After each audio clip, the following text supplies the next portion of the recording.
I want to tell you about a sentence. One sentence that came out of a Las Vegas press conference and genuinely stopped me cold. Not a bombshell trade rumor, not a contract saga, not an injury update that shifts a win total line.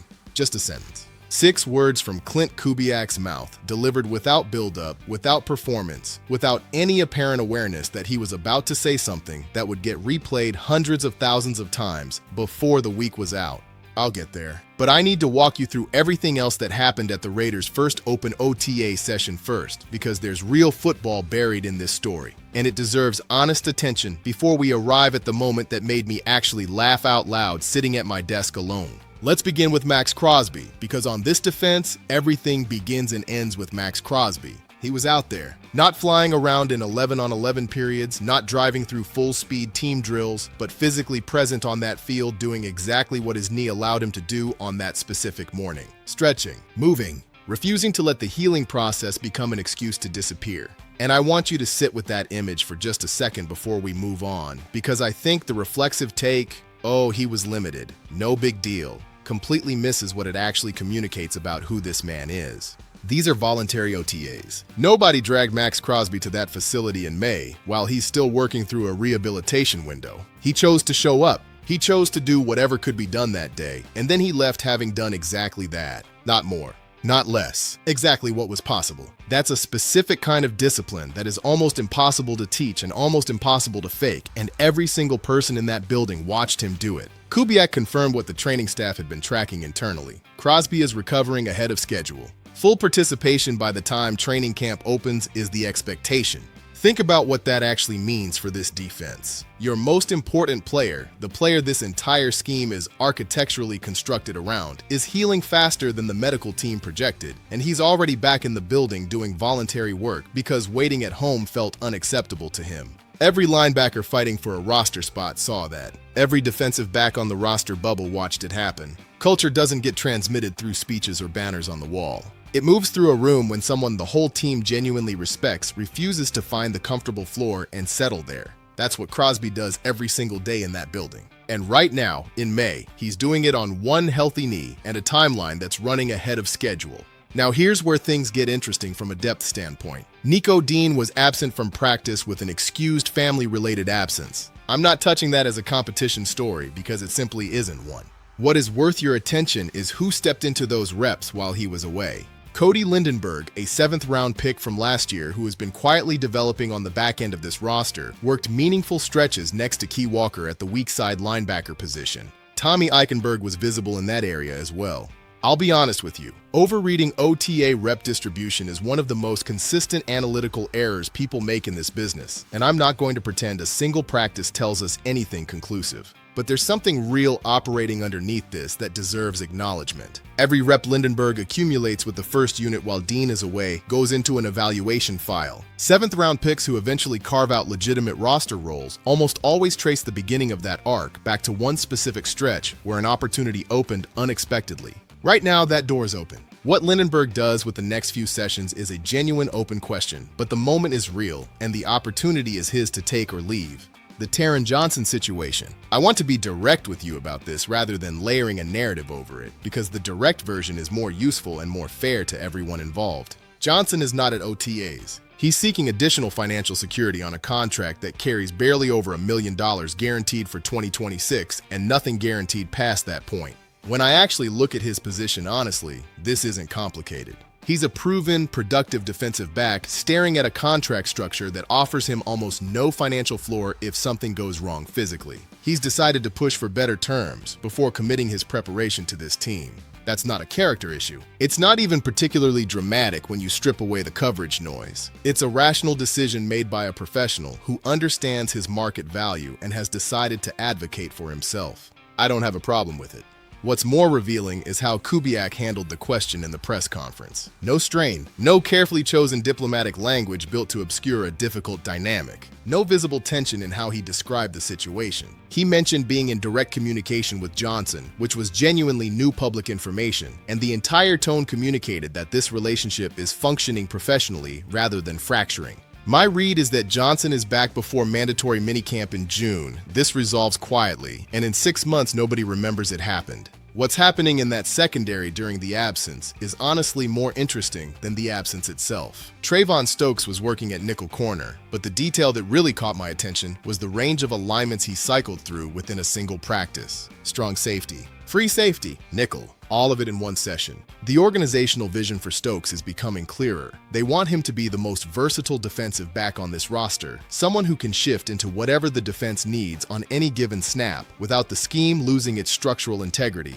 Jeremy Chin also worked nickel reps, which was a name I didn't expect to enter that conversation. Dalton Johnson spent most of his time at strong safety while cycling into nickel packages. And Greedy Vance, an undrafted free agent from last year, is getting genuine evaluation time specifically because the rotation opened by Johnson's absence has created real space to watch him operate. For a player at the absolute bottom of a depth chart trying to make a case for a 53-man spot, there are no better circumstances than this. Everyone on the coaching staff is watching.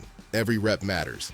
The Germaine McCoy update deserves its own focus moment. He participated in team drills this session, a meaningful step forward from rookie minicamp, where he was held out of most competitive periods. He's also getting punt return reps. When I first heard that, something protective fired in my brain immediately. A player with a monitored knee situation getting exposure to special teams return work felt like unnecessary risk on the surface. And then I caught myself. The people making that call are not working from assumptions or general optimism. They're the ones watching this knee every single day.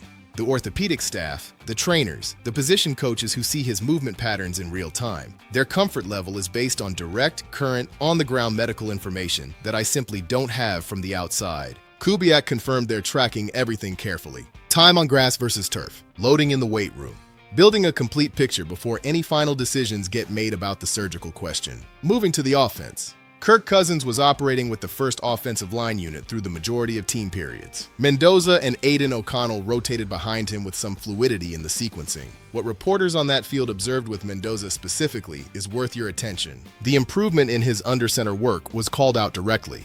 His footwork out of the snap exchange. His timing mechanics. His first two directional steps, the ones the entire play-action game is built around. For context, Mendoza ran the overwhelming majority of his college snaps out of shotgun. The transition to working under center at the professional level means rebuilding fundamental mechanical timing from the ground up. The footwork sequencing, how the fake connects to those first steps in precise coordination. None of it transfers automatically from college. And what observers saw yesterday was not a quarterback grinding awkwardly through that rebuild. It was a quarterback whose extra individual work, the pre-practice sessions with Tyler Linderbaum, is beginning to show up in real competitive environments. That's the developmental arc you want to see from a young quarterback in May. Not finished, but clearly measurably moving in the right direction. The offensive line alignment carries real information. Colton Miller at left tackle, tracking ahead of schedule after missing 14 games last season, is a bigger deal than the line it's getting in most coverage. A healthy Miller changes the structural calculus of this offense in both phases. Spencer Burford at left guard is the name worth watching most closely in that unit, circulating in pre-OTA conversations as a player the staff genuinely values, and seeing him with the starting group on day one gives those conversations real substance. Linderbaum at center is exactly where he needs to be, not just as a blocker, but as the communicative anchor of a line that requires someone who can read defensive fronts and make adjustments without flinching.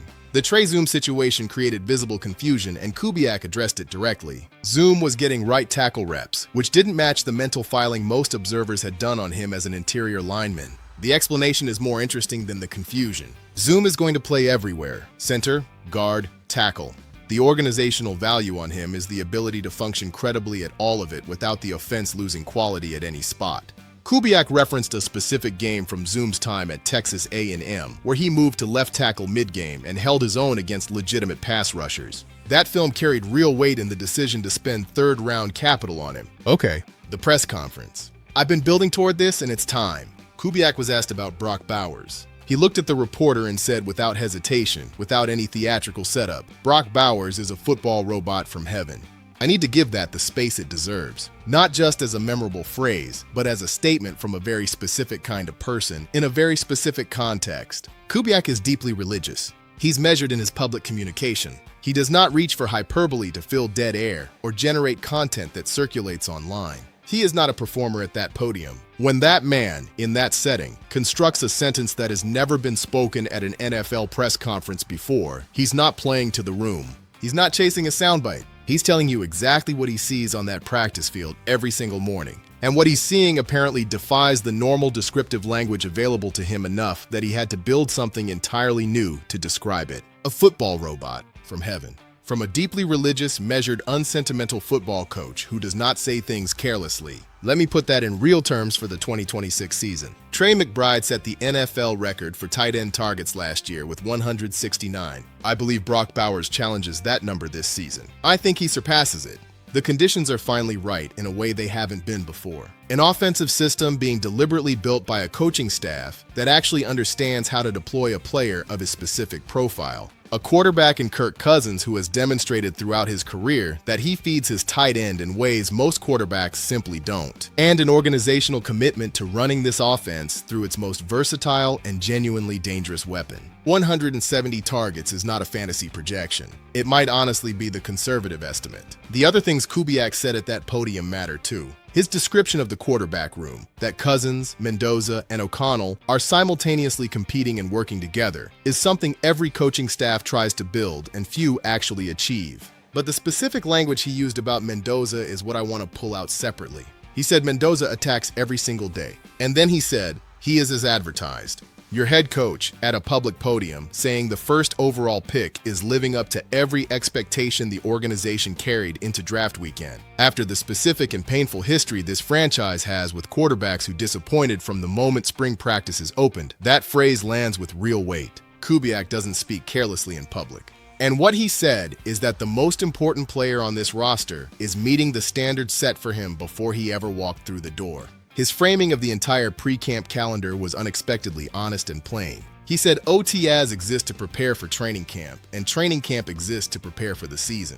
No layered philosophy, no developmental language designed to manage expectations while obscuring accountability. And then he added something that didn't land with full force in most coverage. Our coaches are not wasting players' time. That line doesn't exist in a vacuum. It was delivered with complete awareness of the criticism that has followed this franchise, and it was delivered without defensiveness. It was delivered as a standard being set publicly. On the wide receiver room, Kubiak named Trey Tucker and Jack Beck as players worth watching, but the name he offered with the most visible energy was Dante Thornton. When a head coach volunteers a specific receiver's name unprompted, when a generic answer about the whole room was entirely available to him, it's not accidental.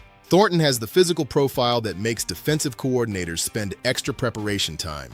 The question that has shadowed him is whether the technical sophistication of his route running can close the gap with the raw physical gifts he was born with. Early reporting suggests that distance is shrinking. I'm watching that development carefully because a receiver with that physical profile who figures out the technical piece becomes a genuine problem for every secondary in this conference. The last thing Kubiak addressed that I want to bring to you is about the helmets. Raiders players are practicing without the shield logo right now. When Kubiak was asked about it, his answer was precise and deliberate. This team has to earn the right to wear it, collectively. Not the veterans earning it while the rookies catch up. Not the stars setting the standard while everyone else watches. The 2026 Las Vegas Raiders earn that shield together, or they don't earn it at all. I've watched coaching staffs use visual symbols like this for years. I've seen it land as theater. What's different here is the specific detail that it's actually landing. The players are responding to it in ways that feel real rather than performed. When a cultural standard finds genuine purchase with the people it's designed to reach, it stops being a symbolic gesture and becomes something that actually changes behavior in a locker room. Kubiak is selling something inside that building that the people in that building are genuinely buying.